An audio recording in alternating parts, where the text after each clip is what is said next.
Coming up on tonight's episode of Faith versus Culture, why Jesus Revolution is taking the box office by storm. That and more coming up next. To have sex before you marry is a bad idea. Don't tell me there's no such thing as gun violence. That just depends on your definition of when life begins.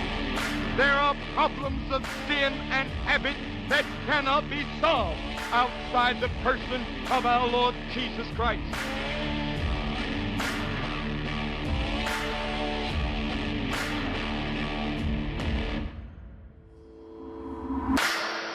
Well, hello and welcome to this episode of Faith versus Culture right here on the CBN News channel. And really excited about today's topic, Billy, because over at cbnnews.com, we've been talking a lot about Asbury and these revivals at Lee University that have been popping up. And then in the middle of this, Jesus Revolution hits theaters and it does incredibly well at the box office. And it's just been a wonderful thing to see. It has been, right? You have a movie about the Jesus movement and revival in the 1970s, right? And then you have actual revival going on at the same time. It's clearly a story that God has written, and it's pretty amazing. We've got Kevin Downs with us. He is the producer of Jesus Revolution. Kevin, how's it going today? Hey, I'm doing good, guys. How you doing? We're good. We're good. You know, I've got to dive right in here because this has been amazing to watch. This film has blown up at the box office and over $30 million, well over $30 million coming in, which really shows the level of intrigue and interest that people have had. What has it been like to sort of experience that as the producer of the film? Yeah, it's been amazing. I mean, we've been through this before a little bit with I Can Only Imagine. And when you release a film, you have no idea how the audience is going to react. I mean, we do test screenings and obviously we do a lot of grassroots screenings and those typically go really well. But when you release a movie the size that Lionsgate has been releasing our films, it comes at you really quick. And all you can do is continue to pray and allow God, like literally 2 weeks before the release. I remember telling John, I'm like, dude, I just feel like God hit me in a moment and said, now it's time. You've done your work. Well done. And let me take the film from here. And it was a very interesting moment. I've never had that feeling before. And so I was like, okay, and it was around the time the Asbury revival was kind of starting because that was, what's funny is people think that we had something to do with it. We had nothing to do with it. I can assure you that. Yeah, no, I know. I'm like, please, people, we're not that smart. I mean, seriously, we're not.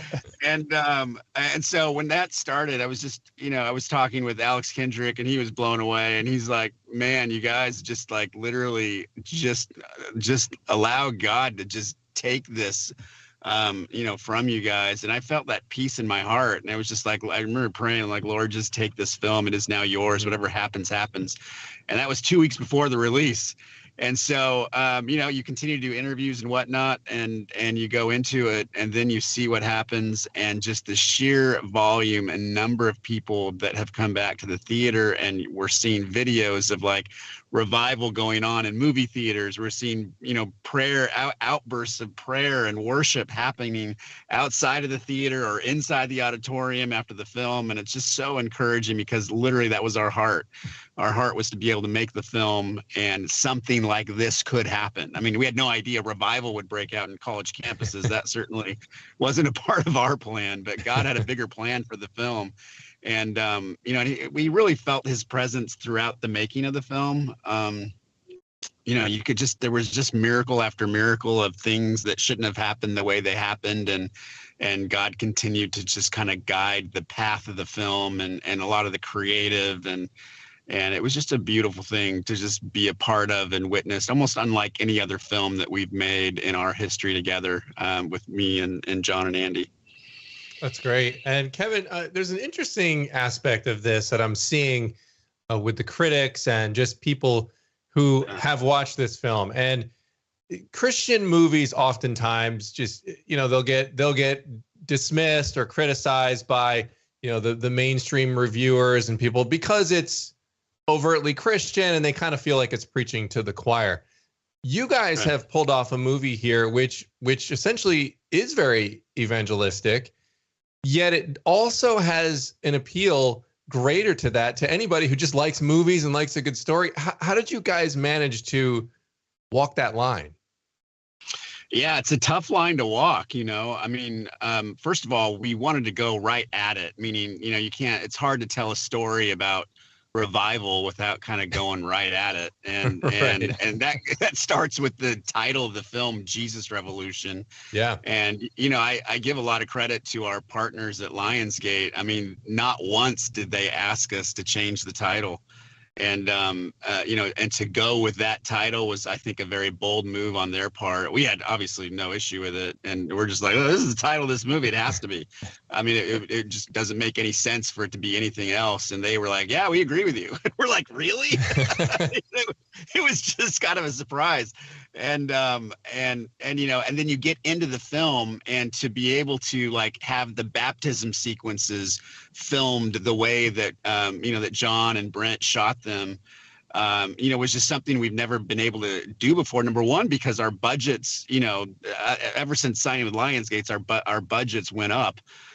Which is great, because has been our goal, is to be able to deliver a quality of product that is equivalent to whether if you go to the theater and you see a non-faith-based film. I mean, you know, we want to be able to allow people, you know, we're entertainers first, right? And so we want to be people to leave the theater going, you know what, not only was that my dollar well spent, but also, man, I feel so fed in that moment, because I learned something that was so new that I had no idea. And that's what we're seeing with Jesus Revolution. I mean, I love going on Facebook, I mean, literally, and social media, and just reading all of the stories. It's every day there's new stories that pop up, that people sharing how either a sibling or a son or a daughter, their lives were just completely changed when they watched the movie and walked out of the movie, and just seeing God work in that way is just so great.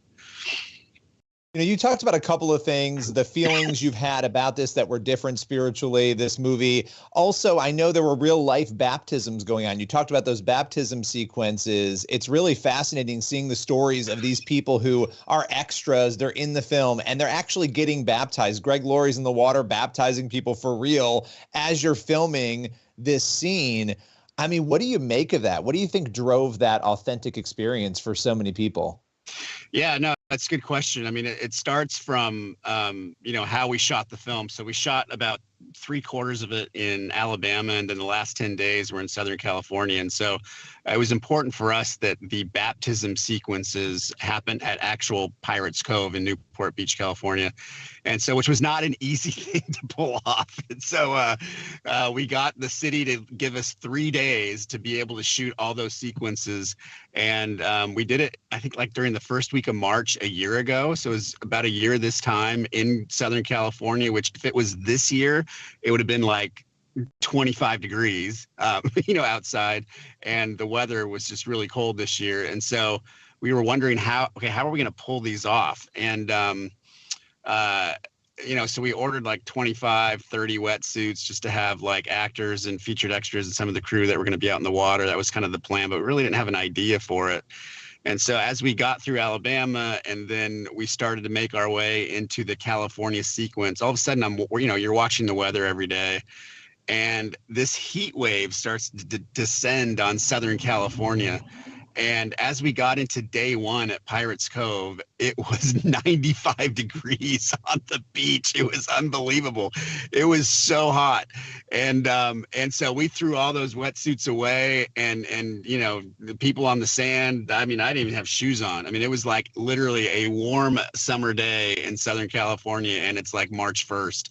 And so I remember Jonathan Rumi, you know, he comes up to me and the first day and kind of has a smile. And he goes, I never told you what I did I, when you guys announced that we were going to be shooting in the first week of March, these baptism sequences at Pirates Cove. And I said, no, what'd you do? He goes, I've been praying daily that God would send a heat wave. And he turns and walks away. And I'm like, wait a minute, that was you. And so, you know, it's funny. And so anyways, the first shot that we did, so we do a shot, And, we had a couple of cameras up on some rocks kind of shooting across Pirates Cove. And you can see about 3 to 5 seconds of this in the movie, and with kind of some rock in the foreground. And then you see baptisms off far in the distance.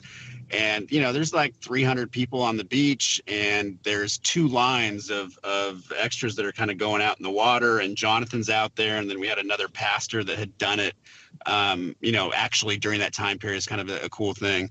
And you couldn't see who it was, but anyway, it was about a 4-minute take, and I'm kind of hiding behind a rock, and I'm noticing that, okay, what are they talking about out there? Because they're supposed to just be kind of pantomiming it out, and it wasn't nothing really planned. And then they're doing some baptisms. I think each of them did about 3 or 4.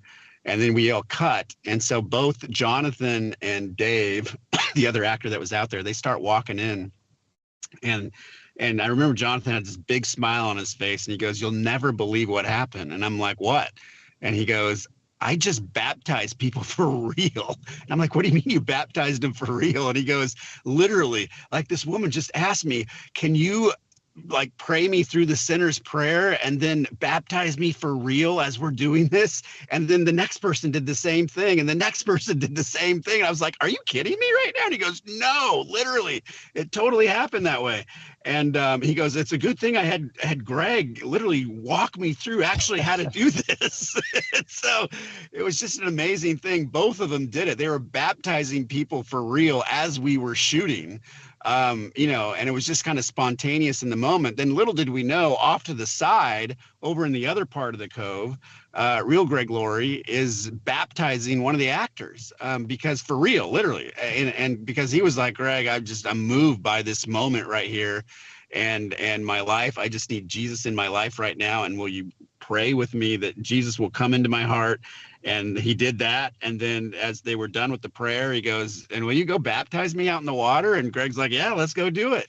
And so all this is while we're filming, like literally, it was the most, stuff. It was incredible. That whole 3-day experience was something that we've just never been a part of. And you knew God was in the moment. Like, okay, he made the weather be what it was. It wasn't some 30-degree day where we were fighting the elements or whatnot. And then people getting saved and people getting baptized. And we were just literally, we felt like the hands and feet of Jesus, and we were just following his footsteps for whatever he wanted us to do in the moment. It was really great. Well, that is just phenomenal and great to hear. And we're going to take a quick break here and be back on the other side. This is Faith versus Culture. We'll be back with Kevin Downs, producer from Jesus Revolution. Back in a second.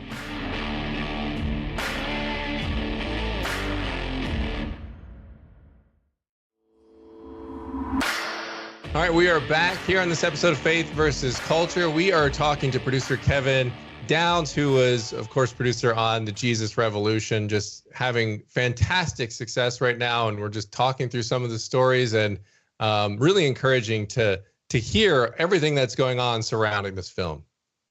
Kevin, you've been around this game and entertainment for a long time. I think through the films you've acted in, the films you've produced. How did you get into this space? How did you enter into the faith and family-friendly space?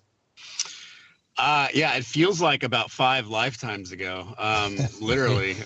When I was 21, so and I'm 51 right now, so 30 years ago, moved to LA and actually met David White at a Bible study. And I can remember, him and I, it seems like yesterday, really, him and I sitting out in front of his house. We're 21-year-old kids and kind of looking up at the stars, lamenting why we're not getting enough auditions and this and that, and going, one day, I can remember the conversation, one day studios will be producing our movies, or we'll be producing movies for studios, and they'll release in theaters across the country. And so that was kind of the dream of both of us.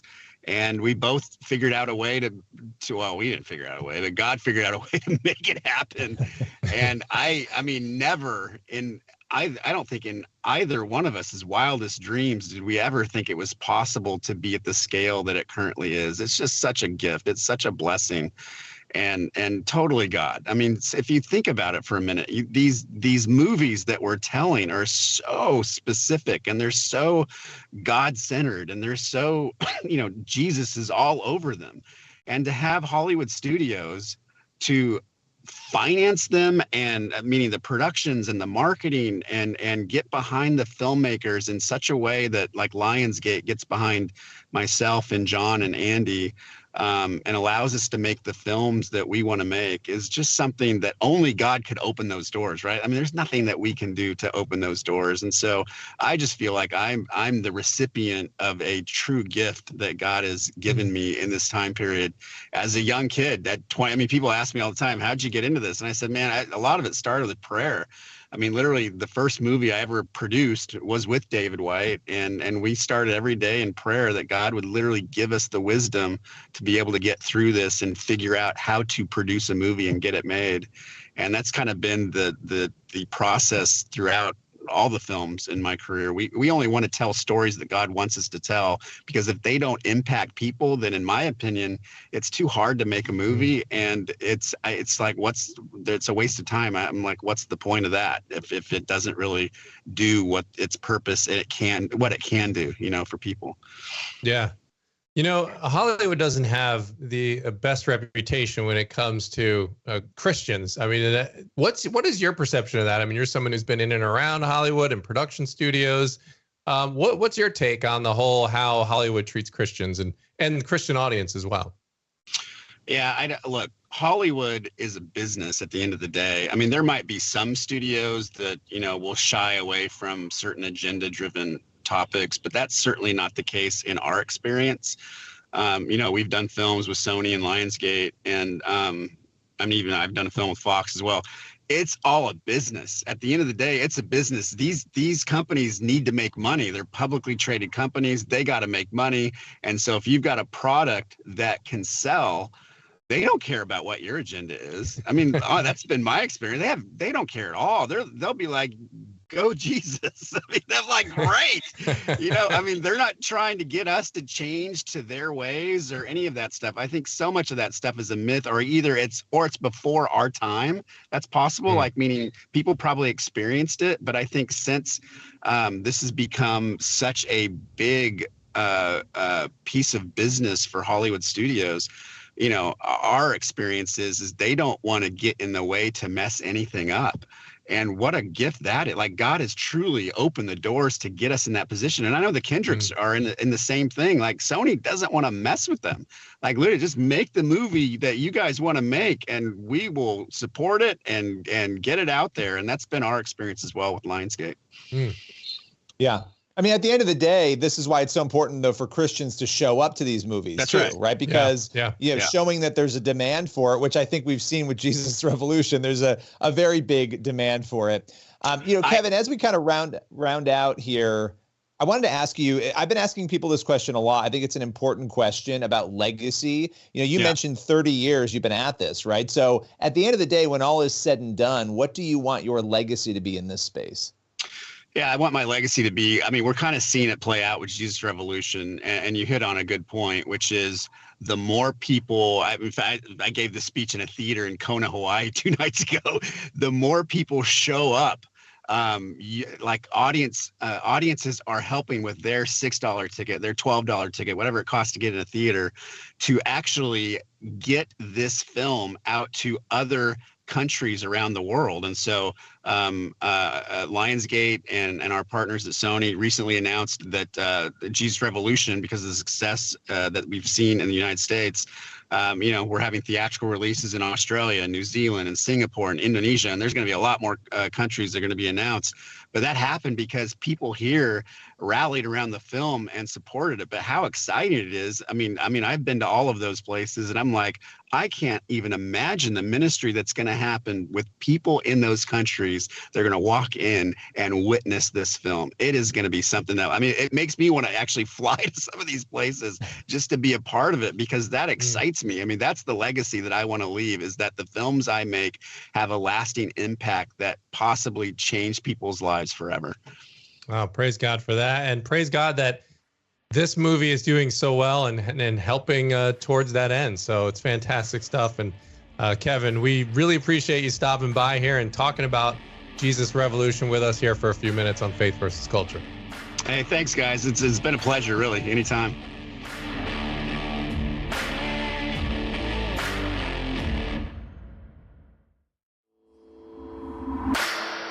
All right, we are back here on this episode of Faith versus Culture, and Billy and I just got done speaking with one of the producers from Jesus Revolution, Kevin Downs, and that was a great conversation. Really, some interesting behind the scenes as well, talking about those baptisms that were happening and how Jonathan Rumi, of course, from The Chosen, was baptizing people on the set. That's really cool stuff. It is. It's amazing to hear those stories, to get that peek behind the curtain of what went on. And the fact that, audiences are reacting to it, right? They're having this spiritual experience after seeing it. We're seeing that everywhere, as he was saying. But the fact that people on set were reacting to it as well, that's really interesting to me. Yeah. And I think it shows there's something special going on there. Well, and I think, too, as we talked about at the top of the show with the revivals that have been popping up at Asbury and Lee and elsewhere, I don't know. I mean, maybe it's just a time where it's ripe for an awakening and people have just maybe been so grinded down by daily life, the division that's out there right now, and they're just ready for something more authentic with their faith and something to connect to help aliven that. And, reading and watching a story such as what happened back in the early 1970s with this Jesus Revolution is perhaps just one way to help that happen. And they did a good job producing the film. By all accounts, everything I'm seeing, everyone is praising this film. Yeah, no, absolutely. It's a great film. And I think when you tell enough lies in culture and pretend that they're the truth, at some point there's a breaking point. Yeah. And we may be reaching some of that where people are so desperate because they've tried the lies that they start to turn toward looking for what the real truth is. And I think we might be watching some of that happen right now. Absolutely. And we can just only hope and pray that continues and that move towards Christ only grows from here. So, all right, we're going to be back to wrap it up on the other side of the break. This is Faith versus Culture. Back in a second.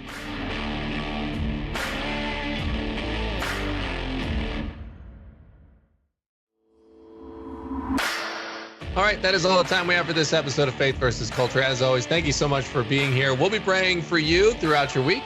We'll see you back here next time. God bless.